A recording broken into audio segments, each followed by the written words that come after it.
vamos meditar no Salmo de número 23. Salmo muito conhecido. Foi essa palavra que Deus colocou no meu coração. Eu creio que Deus vai falar com você. Vamos meditar em todo o Salmo 23, tá bom? Todo o Salmo 23 nós iremos meditar nesta manhã.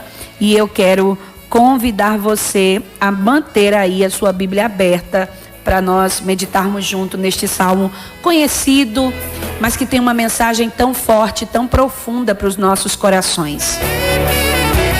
O salmo, lembrando a você que o Salmo 23, ele foi escrito numa linguagem poética e traz nestes versos poéticos significados profundos sobre o zelo do Senhor para com os seus servos. Este texto foi escrito pelo rei Davi, que foi pastor na sua juventude. Davi estava cuidando de suas ovelhas quando o profeta Samuel foi à casa do seu pai Jessé para ungir um novo rei. Você conhece a história. E aí nós vamos ver, nestes momentos de meditação, os pontos mais importantes do Salmo 23, onde a cada versículo, A cada versículo tem uma mensagem muito profunda que o salmista nos deixou como ensinamentos de verdades espirituais valiosíssimas para os nossos dias. E o Salmo 23 começa dizendo o seguinte, o verso primeiro começa dizendo assim: o Senhor é o meu pastor. Só a parte A desse versículo, por enquanto. O Senhor é o meu pastor. Entenda que Davi revela aqui o segredo do sucesso do seu reinado. Ele foi o chefe do maior reino que Israel já teve. O próprio Messias, ele seria conhecido como o filho de Davi. E estes versos falam da felicidade daqueles que aceitam a liderança divina nas suas vidas. O salmista, ele era rei, porém ele se colocava como apenas uma ovelha do rebanho supremo do Senhor. Isso é um exemplo de humildade, de submissão à vontade de Deus. Porque existem pessoas que ocupam posições mais elevadas na sociedade ou eclesiasticamente falando, na igreja, e elas se sentem muita coisa por causa disso, Eu já ouvi até obreiros, até ministros da palavra de Deus, quando alguém se aproxima deles e diz assim: irmão fulano de tal, ele diz: eu não sou irmão não. Eu já ouvi, eu não estou contando o que ninguém disse, eu estou falando o que eu já vi. Ah não, e já aconteceu comigo também. Eu não sou irmão fulano de tal não, meu nome é pastor, eu sou pastor, eu sou presbítero, eu sou diácono. Você veja que essa visão é tão forte para alguns, que hoje, eu sei que alguns colocam a título de ser encontrado nas redes sociais, mas outros colocam porque se revestem de uma importância tão grande. E às vezes a gente pesquisa nas redes sociais, é missionária fulana de tal, é pastor fulano de tal, é pastora fulano de tal, é diácono, é presbítero. Parece que os cargos que recebem estão acima de qualquer coisa na vida, Porque a pessoa deixou de ser ela mesma para ser aquele cargo que ela ocupa. Não é isso? E isso nós vemos que essa tendência de querer ser ou achar que é alguma coisa é muito mais no meio cristão. Porque você observa grandes empresários e pessoas bem-sucedidas no mundo secular, ela não coloca as suas redes sociais como artista fulano de tal, empresário fulano de tal. Silvio Santos, que é um dos homens mais ricos do Brasil, você não encontra lá nas redes sociais dele dono da emissora de TV tal, empresário tal. Não, é Silvio Santos, É Silvio Santos. A gente podia falar também de outros nomes entre as famílias mais ricas do mundo. Você não encontra nas redes sociais um título que antecede o nome dessas pessoas. Não, você encontra o nome delas e pronto. Mas parece que nós cristãos temos uma tendência de se auto-revestir de um título. Só que Davi dá um exemplo tão lindo de humildade. Ele se coloca na condição de ovelha. Ele diz: o Senhor é o meu pastor. Isso é um exemplo de humildade, de submissão à vontade de Deus. Também lindo isso que Davi faz, porque ele também está querendo dizer: antes de ser rei, eu sou uma ovelha. Antes de ocupar um cargo importante, eu sou uma ovelha do Senhor. Tem gente que esquece que é ovelha por causa da posição que assume. Tem gente que esquece que é servo por causa da posição que assume. Mas vamos em frente. Essa colocação aqui também é uma referência profética, futurística, que viria a se cumprir centenas de anos depois em Jesus, né? Esse salmo faz alusão ao mestre, que se declara como nosso bom pastor. A parte B deste salmo diz: nada me faltará. Aqui existem duas vertentes. A primeira é que Jesus certa vez ilustrou o amor e o cuidado do Pai em atender todas as necessidades materiais dos seus discípulos ou dos seus servos. Porque verdadeiramente o Senhor tem cuidado de nós. E Ele reforça que devemos estar constantemente na sua dependência, confiando na sua providência. Mateus 6:26 diz: olhai para as aves do céu, que nem semeiam, nem cegam, nem ajuntam em celeiros, e o vosso Pai Celestial as alimenta. Não tendes vós muito mais valor do que elas? A primeira verdade que encontramos aqui é que, se confiamos no Senhor e estamos na dependência do Senhor, Ele vai cuidar de nós, Ele vai prover, Ele vai suprir. O nosso pastor, Ele vai suprir a necessidade das suas ovelhas.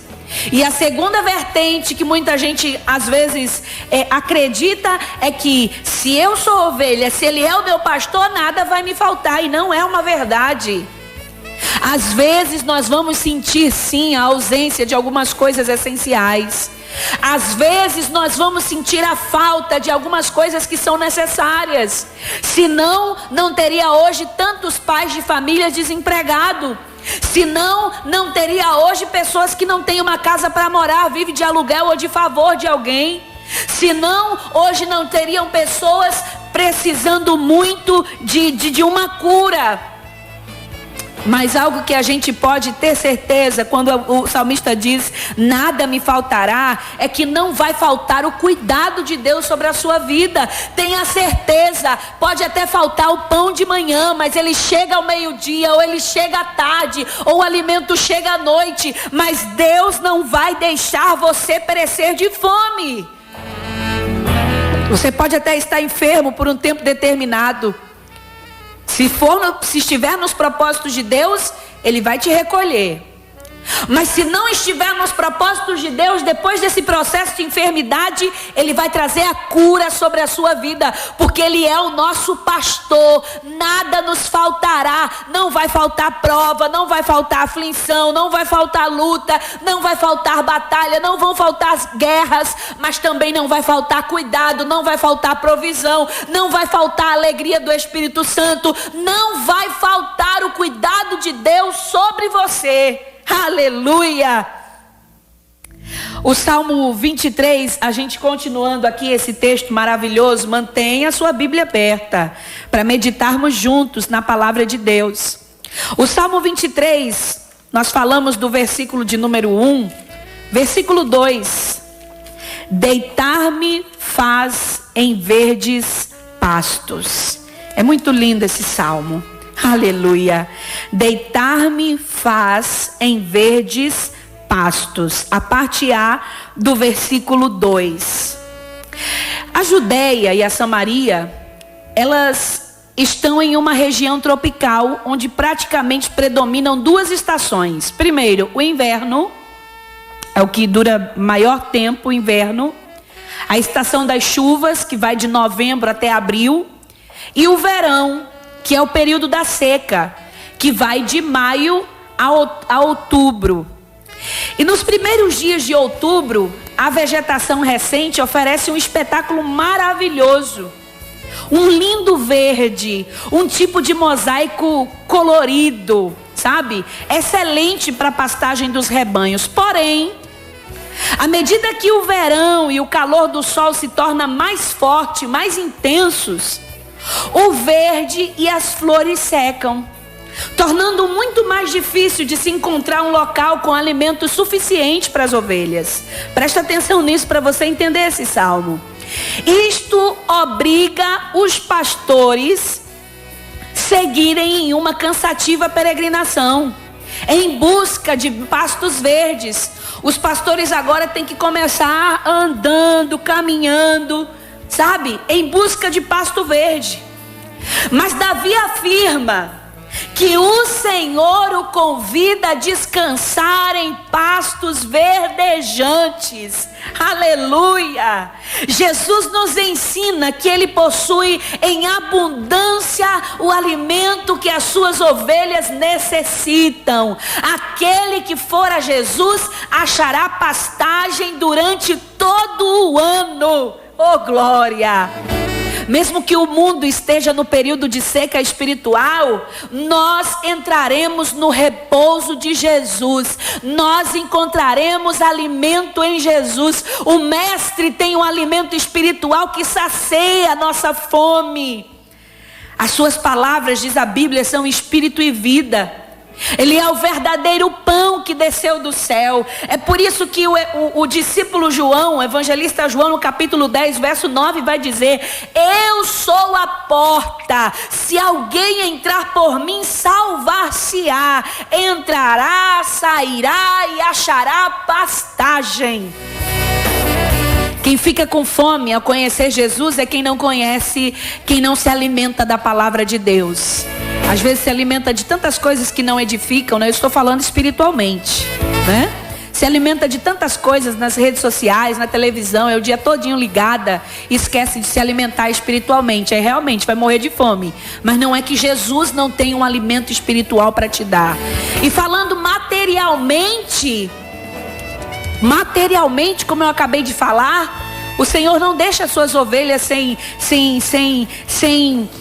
um alimento diário, sabe? Pastos verdejantes, pastos novos, comida nova, comida boa. Jesus tem para cada um de nós.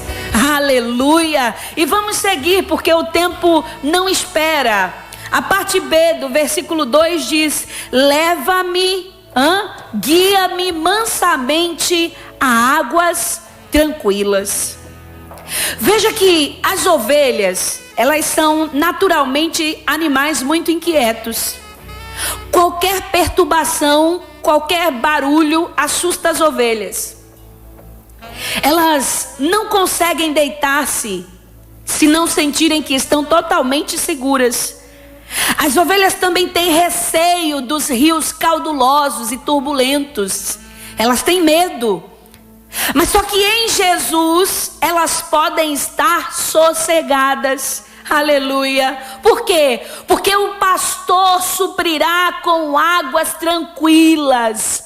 Um ribeiro cristalino de águas calmas passa a correr no interior daqueles que são tocados pelo Espírito Santo de Deus. A palavra, ela é água que mata a nossa sede espiritual. Ela tanto alimenta como mata a nossa sede, formando em nós uma fonte de águas vivas que jorra para a vida eterna. João 14, 4 e 14 diz: mas aquele que beber da água que eu lhe der nunca terá sede, porque a água que eu lhe der se fará nele uma fonte de água que jorra para a vida eterna. Aleluia. Eu não sei o que você tem enfrentado hoje, mas eu quero lhe dizer, aleluia, eu sei que estou falando para almas que estão muito sedentas de Jesus. Eu sei que estou falando para almas que estão muito sedentas da palavra de Deus, precisando de uma palavra, precisando de uma resposta. Eu sei que estou falando para ovelhas que estão com medo dos mares, dos rios caudulosos e turbulentos dessa vida. Mas o Senhor está falando com você. Jesus está te dizendo: eu sou teu pastor. Eu vou suprir as necessidades da sua alma. Eu vou matar a sua sede. Não precisa ter medo das águas turbulentas. Não precisa ter medo das águas agitadas da sua vida, porque eu vou guiar você a águas tranquilas. Eu vou guiar você a águas calmas, a mansidão, a calmaria. Oh, aleluia! Oh, aleluia! Ele vai guiar você a águas tranquilas. Você que está vivendo dias turbulentos, dias agitados, Ele está dizendo: eu vou guiar você a águas tranquilas. Eu vou dar o que você precisa para se manter de pé. Eu vou dar o que você precisa para se manter vivo. Tenho pão, tenho pasto, tenho água. Aleluia! Oh, aleluia, glória a Deus, aleluia, aleluia. Eu ainda quero dizer a você que essas são as águas que transformam o homem em sua estrutura e no seu caráter. Por essas águas nasce uma nova criatura. São águas que libertam, que lavam de todo o pecado e tornam nossas vestiduras mais alvas do que a neve. O versículo 3 inicialmente diz assim: refrigera a minha alma. Oh, aleluia. A história diz que a Judéia e Samaria é de extensão relativamente pequena. Só que o seu clima é extremamente variado. Dependendo da localidade em que nós nos encontramos nesses lugares, depende, aí o clima vai variar. E há também a zona tropical, que é a zona do Baixo Jordão, com altas temperaturas. A região desértica, né, que contrasta com a marítima, e aí vice-versa, depende da região. E na região da Alta Galileia, que também é tropical, com calor muito intenso em determinado horário, o sol é tão escaldante, é tão forte, o clima fica tão abafado, que fica difícil até dos seus habitantes se alimentarem. Sabe aquele dia que está muito calor, que nem fome você sente?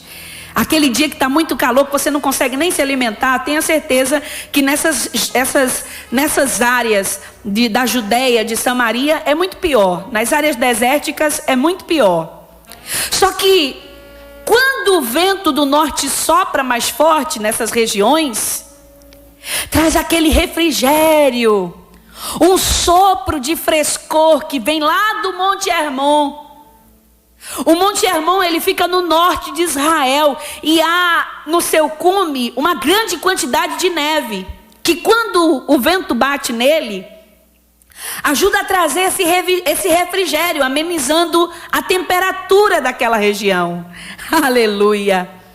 E é por isso que o Salmo 133 vai dizer assim: ó, quão bom e quão suave é que os irmãos vivam em união. É como o orvalho de Hermon e como o que desce sobre os montes de Sião, porque ali o Senhor ordena a bênção e a vida para sempre.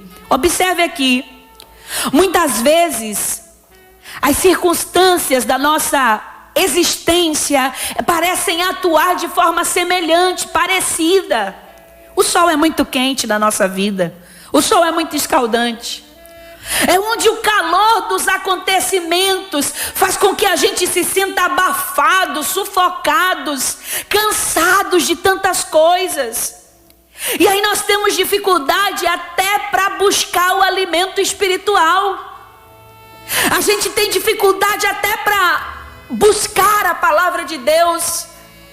Literalmente nós temos dificuldades até para se alimentar. Eu sei que eu estou falando para pessoas que por causa do sol tão escaldante da sua vida, que por causa de um sol tão gigante, tantas lutas, tantos problemas, tantas dificuldades. Tem gente que até literalmente não consegue se alimentar.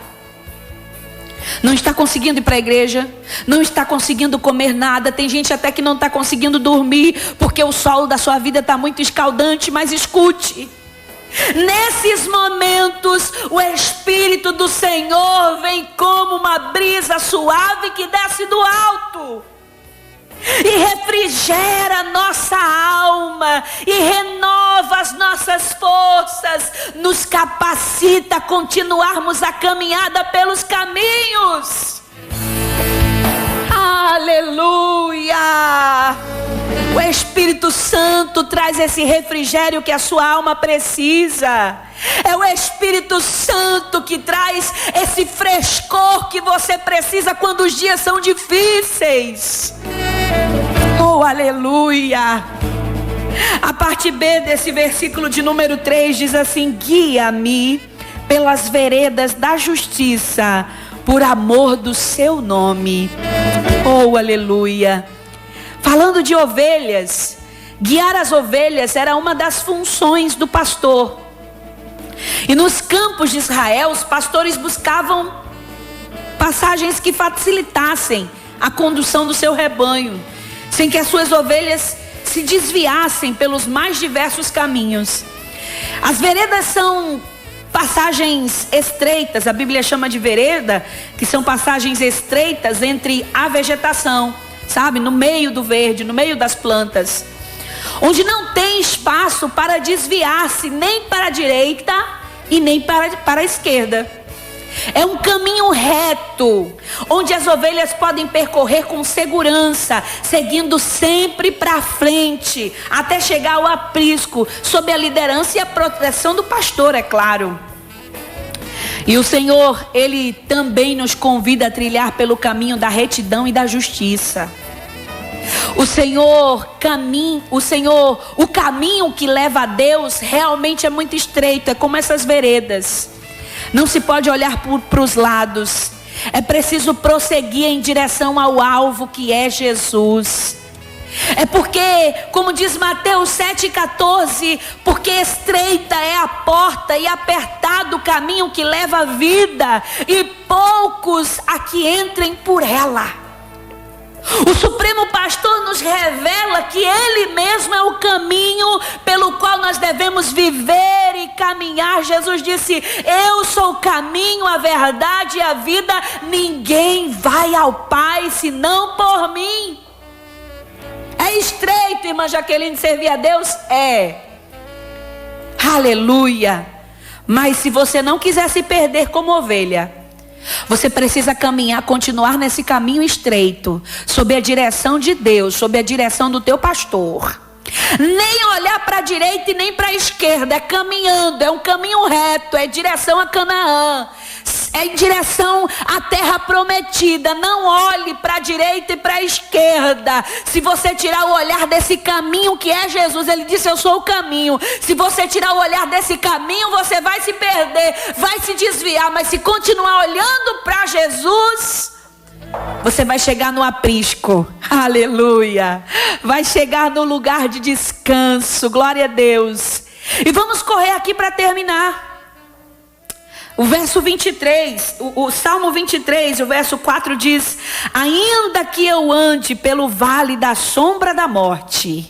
Eita Jesus. Quantas pessoas caminhando pelo vale da sombra da morte, né? Há em Israel um vale profundo e íngreme, né? Muito alto, muito inclinado, onde a luz só consegue atingir a sua base quando o sol está em toda a sua força, ao meio-dia. E após esse horário, faz sombra durante o restante do dia. Certamente Davi conheceu esse vale nas suas peregrinações com as suas ovelhas pela Judéia, por Samaria. Vales aqui são o extremo contrário de montes. Montes são lugares altos, falam de vitórias. Vales, porém, são lugares baixos que ficam entre os montes. Preste atenção nisso aqui. Vales falam de dificuldades, tempos de sofrimento, de angústia. Em nossa caminhada por esse mundo, podemos enfrentar situações e circunstâncias difíceis de se resolver. Muitos problemas de diversas naturezas podem chegar até nós. Preste atenção. Mas só que, ó como o salmista continua esse verso. Ele diz: ainda que eu ande ou que eu andasse pelo vale da sombra da morte, tu, aleluia, tu estás comigo, a tua vara e o teu cajado me consolam. Dá para você adorar a Deus? Porque você não está sozinho nesse vale, não está sozinha nesse vale. Davi também passou por momentos difíceis de se suportar. Ele estava envolvido em combates, perseguido por seus inimigos, mas ele soube esperar esses momentos porque ele depositava em Deus a sua confiança. Davi sabia que os vales ficavam entre montanhas. Depois de passar por um lugar profundo, pela depressão ou pela tristeza, Deus lhe levaria a um lugar alto, onde a alegria do Senhor se fazia presente. Jesus nos deixou esse semelhante ensino. Ainda que passemos pela dor ou pela tristeza, o bom pastor sempre estará conosco para nos consolar e proteger o nosso coração nas horas mais difíceis e angustiantes. Jesus disse: no mundo tereis aflições, mas tem de bom ânimo, eu venci o mundo. Você não está sozinho. Você não está sozinha. A vara aqui e o cajado eram ferramentas do pastor para resgatar, proteger e guiar as ovelhas. A vara servia para proteger as ovelhas dos animais ferozes, dos ladrões. O cajado aqui era usado para erguer uma ovelha pelo corpo e pelas pernas, quando essa ficava presa entre as pedras. E essa ferramenta era símbolo do zelo amoroso do Senhor, aleluia, que está constantemente em vigília ao nosso lado e nos leva para a segurança da sua presença. Quando for preciso, Deus vai usar o cajado para te erguer.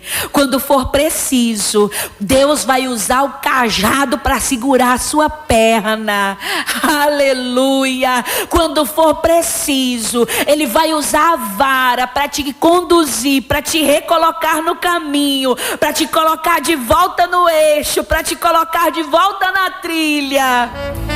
Isso é sinal do amor e da bondade de Deus por você. O Supremo Pastor, Ele deixou a sua glória para resgatar as suas ovelhas perdidas do rebanho. O seu cajado, a sua palavra, está pronto a nos erguer para nos livrar das armadilhas e das prisões de Satanás e do pecado. Aleluia. Tenha certeza disso. Eu preciso terminar essa mensagem. E eu termino com os versículos seguintes, sem muitos detalhes. Olha aqui o que ele diz: preparas uma mesa perante mim. Esse aqui é lindo demais. Davi confiava que a providência de Deus era tão grande que os seus inimigos não conseguiriam vencê-lo e que eles veriam mais adiante a bênção do Senhor visível na sua vida. Essa palavra também era profética e anuncia ainda hoje a vinda do Messias, quando todos verão, até aqueles que o traspassaram lá na cruz. Neste dia, todos os seus inimigos, os inimigos do Senhor, verão o Senhor regozijante com as suas ovelhas e um grande banquete. Mas eles não poderão entrar e prantearão eternamente. Entenda que na nossa vida atual Deus também prepara um banquete para você, diante daqueles que querem ver o seu fim, diante daqueles que querem ver a sua derrota, diante daqueles que querem ver a sua queda. Deus prepara um banquete para você. Aleluia. Davi disse: unges a minha cabeça com óleo. Era costume no Antigo Oriente, no meio da refeição, o anfitrião ungia a cabeça do convidado de honra com uma gota de óleo perfumado. O óleo também simboliza o Espírito Santo. E Deus mostra que nós somos seus convidados especiais para o seu banquete. Qual, irmã Jaqueline? As bodas do Cordeiro. O Senhor nos ungiu e nos perfumou com o seu Espírito, o óleo precioso que desce sobre as nossas cabeças, penetrando nas nossas vidas e mentes, perfumando o nosso entendimento, chegando até a nossa alma. Bendito é aquele que recebe essa unção sobre a sua vida. Oh, glória a Deus. Eu vou finalizar essa mensagem por aqui hoje. Mas amanhã, na tarde de adoração, eu vou terminar esse salmo junto com você no momento de reflexão. Eu vou para um rápido intervalo, volto com você, recebe essa palavra de Deus para a sua vida. Aleluia. A sua cabeça está sendo ungida com o óleo do Espírito. Aliás, ela foi ungida com o óleo do Espírito. É por isso que aonde você passa, as pessoas percebem que você é crente, que você serve a Deus. Por quê? Porque o óleo precioso já foi derramado sobre você. O cheiro de Cristo, o cheiro do Espírito fica aonde você passa e aonde quer que você entre. Receba essa palavra em nome de Jesus.